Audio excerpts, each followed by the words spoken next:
Doctores, muy buenas tardes, bienvenidos a un nuevo video más acerca de un tema y un aditamento que nosotros utilizamos mucho todavía en nuestras consultas particulares. Espero que se gocen el video. La parte del arco lingual en ortodoncia ya está subida en el canal y esta es la segunda parte acerca de la barra transpalatina. Entonces espero que se gocen mucho el contenido del video, le den like, se suscriban, compartan el contenido para seguir creciendo como comunidad académica. La bibliografía de la que estamos adquiriendo todos estos conceptos las pueden revisar ahorita en pantalla. Y por lo general pues empezamos con una imagen antes de hablar del magro tema acerca de la barra transpalatina. Vamos a mirar qué es una barra transpalatina. Entonces vemos acá que consta de dos anillos, o si quiere llamarlo así de una vez, bandas. Que es una banda? Pues es simplemente una tira metálica soldada. Por lo general se solda en la posición donde va a tener más puntos de soldadura. Por lo general se le colocan unos 2 o 3 puntos de soldadura en su posición. Y recuerden que tiene que estar en íntimo contacto con toda la superficie en 360 grados de C6. La retención de la barra transpalatina es por medio de de la fricción que se genera, no por medio del cementante. Esto se cementa por lo general con ionómero de vidrio, y vuelvo y lo digo, el ionómero de vidrio no tiene esa capacidad de generar la retención. Lo que genera la retención es la fricción de la banda, por eso tiene que estar confeccionada muy proximal y generar pues ese movimiento de que con fuerzas indeseadas no vaya a desalojarse.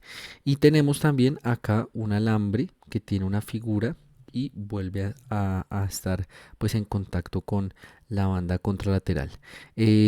Vamos a ver ahorita en qué calibre lo confeccionamos, pero miren que por lo general se genera una forma de omega. Hay doctores que utilizan la omega en posición o apuntando hacia la parte mesial. Hay otros que la utilizan en la parte distal para evitar el reflejo de glutor, y también es válido dependiendo de cada caso, ¿no? Hay casos donde, por ejemplo, los arcos son cortos, el postdamming, pues el paladar se encuentra mucho más corto aquí que en este caso del ejemplo fotográfico, pues porque puede ser, por ejemplo, que él no tiene sietes y se genera un reflejo nauseoso temprano. Entonces el paciente por lo general, para evitar ese efecto indeseado de sensación de ganas de vomitar, pues se confecciona con la omega hacia el otro lado, y pues totalmente válido en este caso. ¿Cuándo está indicada la barra transpalatina? Recordemos que la barra transpalatina tiene un diseño específico, confeccionado en alambre o en calibre 0,36 de acero inoxidable. Me devuelvo acá un momento para que veamos que está en íntimo contacto con esa bóveda palatina. Entra en toda la bóveda palatina, entra en contacto con el omega, realizando la forma del omega, y vuelve otra vez en íntimo contacto a estar allá. Una cosa, doctores, recuerden que puede que esté en íntimo contacto, pero hay indicaciones donde a veces la confeccionamos y dejamos un espacio entre entre la omega y entre el paladar de 2 milímetros. Ya les voy a comentar en qué casos son, pero por lo general uno deja en íntimo contacto, que sea esta superficie en íntimo contacto, a la superficie ósea como tal. Un momento que le dio clic. Como lo comentaba, tenía unas bandas soldadas en los primeros molares, insertados por medio de o insertados en los tubos. Entonces acá hay veces que primero se inserta y luego se genera unos puntos de soldadura. Y recordemos que acá también, para darle versatilidad a esta banda transpalatina, lo que yo hago es que le soldo también unos tubitos de ortodoncia.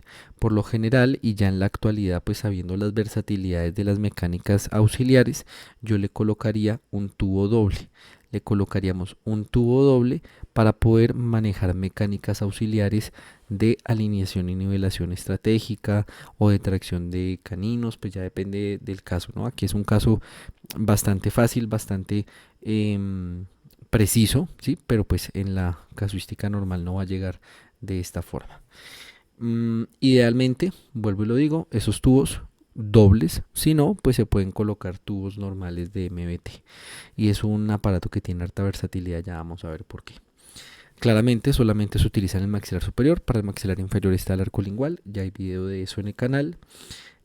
Puede contactar o no puede contactar, depende de qué, de la dimensión vertical del paciente. Entonces un paciente que necesite la intrusión de los molares es donde yo realizo la colocación de esto 2 milímetros alejado del paladar. ¿Para qué? Para que la lengua, cada vez que él pase saliva y presione sobre esta omega, lo que va a causar es que me va a generar la intrusión de los 6. Y cuando yo genero la intrusión de los 6, lo que sí estoy haciendo es disminuyendo la dimensión vertical. Recordemos que la dimensión vertical se guía por lo general por dos contactos, que son el primer molar permanente y el segundo molar permanente. Esos son los aumentos de dimensión vertical que hablábamos en ortopedia en su momento. Y entonces, pues a nosotros colocar los 2 milímetros, lo que estamos haciendo es que la lengua, cada vez que el paciente degluta y cada vez que el paciente degluta en su posición fisiológica, si no llega a tener esa deglución, pues tendrá una deglución atípica y no estaría funcionando la barra. Por eso es que una de las principales causas de ahí la coloco 2 milímetros por encima del paladar, pero no me intruye, ¿qué es? El paciente debe tener contacto en los dientes cuando él genera su deglución. Entonces, por lo general, recordemos, si el paciente deglute de esta forma, lo vamos a ver en un par de semanas con una intrusión de los molares superiores.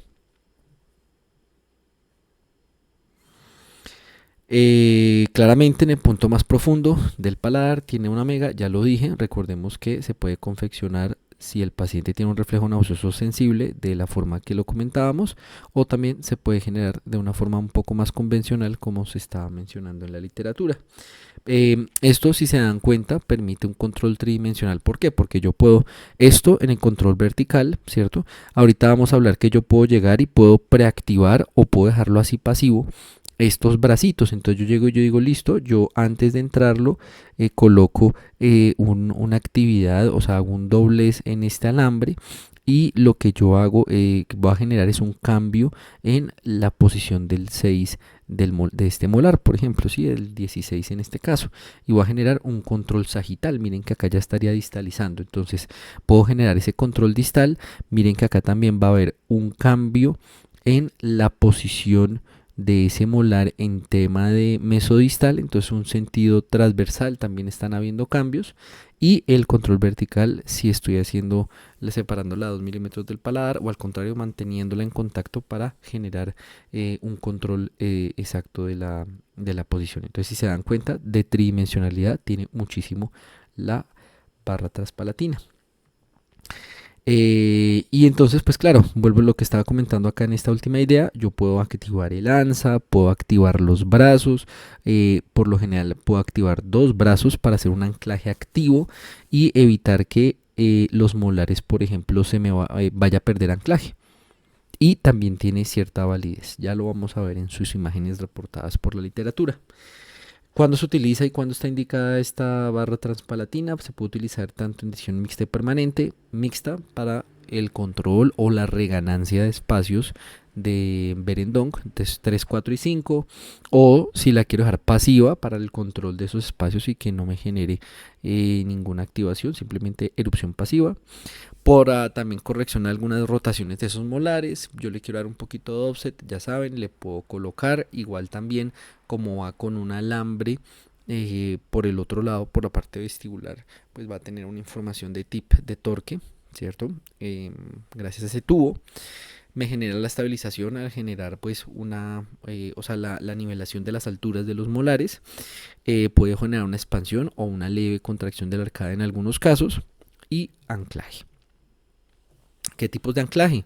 El anclaje pasivo es cuando simplemente no la activo, la dejo ahí como una barra estabilizadora. Voy a evitar efectos indeseados colaterales por otras fuerzas, es decir, voy a generar la neutralización de fuerzas. La dejo pasiva como lo vi en la imagen inicial, ¿cierto? Y no genero ninguna activación. En el anclaje activo yo puedo generar dobleces activos para ofrecer una mayor resistencia. Es decir, si yo quiero pegarla al paladar, pues yo lo puedo hacer fácilmente, ¿cierto? Entonces lo que hago es que doblo, o sea, hago una preactivación antes de colocarla. ¿Sí? Y lo que voy a hacer es que los movimientos van a ser hacia distal y voy a evitar que el diente me genere un movimiento hacia la parte mesial, y eso es lo que voy a hacer, es tratar de controlar esos espacios. Entonces puedo hacer cierto tipo de activaciones y no se les olvide, esto es bidimensional, yo puedo hacer una imagen tridimensional de cómo es que voy a hacer esa activación. Cuando tengo contraindicada utilizar la barra transpalatina, cuando tengo un paciente pues con compromiso periodontal o enfermedad periodontal ya activa, cuando ya tenga desidencias, fenestraciones en los 6 superiores, pues obviamente no voy a utilizar esto. Movilidad, todo lo que se refiera a trauma oclusal en esos dientes, contactos prematuros. También como función terapéutica podría utilizar la separada 2 milímetros del paladar para la intrusión, pero teniendo en cuenta que sería un compromiso junto con la parte periodontal de manejo. Miren acá la confección. Por lo general se reporta en la literatura que esta ansa debe medir entre 1,5 milímetros a 1,7 milímetros de mesial a distal, o más bien en la parte transversal, para evitar confusiones, porque pues esta es la línea media, no habría mesial y distal. Y se genera o se indica la literatura que debería tener una preactivación en la parte digamos, de los tubos, en la parte palatina, de unos 10 grados. ¿Para qué? Si se dan cuenta, doctores, es el mismo offset que están queriendo hacer con la parte de los tubos, ¿sí? Yo genero un poquito de offset para que esta cúspide se me vaya un poquitín hacia mesovestibular, y yo poderle dar espacio primero a que él tenga un tamaño, pues porque va a tener menor tamaño en este punto que en este punto, es decir, me dé espacio en el arco, y segundo, para que termine de ocluir muy bien con el 6. Entonces para eso es que se generan ese offset. Y yo generar ese offset, esa activación, y pues ya de ahí para allá cada caso como el que lo mantenga. Además, esta activación de este offset lo que va a generar también es un anclaje cortical, al yo empujar el diente hacia esa cortical y poder, por ejemplo, en este caso que si se dan cuenta tengo un apiñamiento severo en la parte anterior, pues poder generar la tracción sin problema, sabiendo que esto no se me va a mesializar, no va a perder anclaje. Ya sabemos, impide la mesialización del premolar. Miren, aquí está un poquito más exacta cómo es ese dibujo. Entonces tenemos que tener presente que tiene que ser simétrico, tiene que ser en la elaboración del alambre, pues, del 0,036, y por lo general aquí se hace un doblez y acá se puede soldar, o a veces simplemente llegan y se coloca un pequeño slot para que el alambre pueda introducirse de esta forma, genere un poco más de control rotacional, se puede favorecer, y si se dan cuenta también tiene una versatilidad amplia como lo estamos viendo en este caso. Entonces puede ser la correcta del Grossgarian. Entonces si se dan cuenta está acá con esa modificación que les acabo de explicar, que se le hace una pequeña cajuela en la parte palatina, ¿cierto?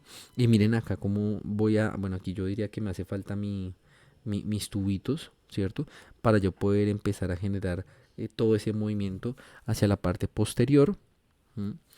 Podemos colocarla con otros elementos aditativos. Por ejemplo, aquí se le coloca, miren, acá ya se le ve el ionómero cementado, es una barra que pues lleva nada cementada, y si se dan cuenta se le coloca una barra lingual, perdón, a esa barra transpalatina soldada. Entonces es muy versátil porque puede incluir otros elementos soldados al arco. Igual acá hay un desarrollo con alineación y nivelación estratégica. Miren acá este se coloca un botón de Nance. Entonces aquí yo estoy controlando el anclaje. Acá se nota que acaban de hacer exodoncias y quieren hacer pues un control de ese espacio para para este tipo de caso, ¿no? Un paciente que queramos una reeducación lingual, por ejemplo. Y miren que acá tiene otro tipo de versatilidades como ANSAS con loops, ¿cierto? Iba a decir con omegas, pero no, son con loops. Y yo puedo generar todo ese tipo de activaciones, todo ese tipo de versatilidades, gracias a que la barra transpalatina tiene pues una confección fuerte, pero así como es fuerte, es elástica. Entonces me favorece también la adición de elementos. Y listo, doctores, pues espero que lo hayan gozado, que se hayan entretenido un pequeño rato acerca de cómo colocar la barra transpalatina, qué aditamentos yo le pueda colocar, si es o no es versátil, si es o no es útil para ciertos casos, se puede utilizar en decisión mixta, sí, se puede utilizar en decisión permanente también. eh, Se puede solamente utilizar para hacer exoncias, no, yo lo puedo utilizar como anclaje pasivo, como intrusión de los molares, entonces eh, ahí lo tenemos claramente para todo este manejo, ¿listo? Espero que hayan gozado este seminario, nos estamos viendo en un próximo video. Este fue Daniel, chao, chao.